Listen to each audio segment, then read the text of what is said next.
Hi friends, ഇന്ന് നമുക്ക് നേന്ത്രപ്പഴം വെച്ചിട്ട് കുട്ടികൾക്ക് വേണ്ടിയിട്ടൊരു പാൻ കേക്ക് തയ്യാറാക്കാം. കൂടുതൽ പഴുത്തു പോകുന്ന പഴമൊക്കെ നമുക്ക് ഈ രീതിയിൽ തയ്യാർ ചെയ്യാം. ഒരു പഴമാണ് കട്ട് ചെയ്തെടുത്തിരിക്കുന്നത്. അതിലോട്ട് ആവശ്യത്തിന് പഞ്ചസാര, ഒരു ഫ്ലേവറിന് വേണ്ടിയിട്ട് കുറച്ച് നെയ്യ്, ബട്ടർ ഉരുക്കിയത് വേണേലും നമുക്ക് ചേർക്കാം, 2 മുട്ട, പിന്നെ നമുക്കിത് പാലിൽ അരച്ചെടുക്കാം, അല്ലെങ്കിൽ പാൽപ്പൊടി വേണമെങ്കിൽ ചേർക്കാം, ഒരു നുള്ളു ഉപ്പ്. കോരി ഒഴിക്കാൻ പാകത്തിലുള്ള കൺസിസ്റ്റൻസിയിൽ ഒരു ബാറ്റർ നമുക്ക് അരച്ചെടുക്കാം. അതിനുശേഷം അതിലോട്ട് 1/4 ടീസ്പൂൺ ബേക്കിംഗ് പൗഡർ ചേർത്ത് കൊടുക്കുന്നുണ്ട്. ബേക്കിംഗ് പൗഡർ ഇല്ലാത്തൊരു സോഡാപ്പൊടി ചേർക്കുക. നന്നായിട്ട് ഒന്ന് മിക്സ് ചെയ്ത് യോജിപ്പിക്കുക.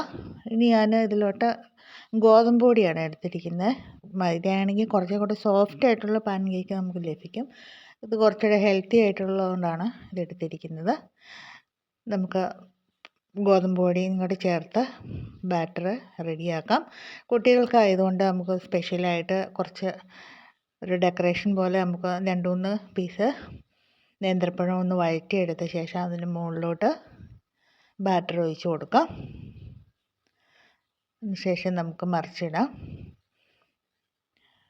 കുട്ടികൾക്ക് ചോക്ലേറ്റ് സിറപ്പോ അല്ലെങ്കിൽ ചോക്ലേറ്റ് ഗ്രേറ്റ് ചെയ്തോ ഒക്കെ മുകളിൽ വിതറി കഴിക്കാൻ വളരെ ഇഷ്ടമാണ്. എല്ലാവരും ട്രൈ ചെയ്യുക. വളരെ ഹെൽത്തി ആയിട്ടുള്ളൊരു പാൻ കേക്കാണ്.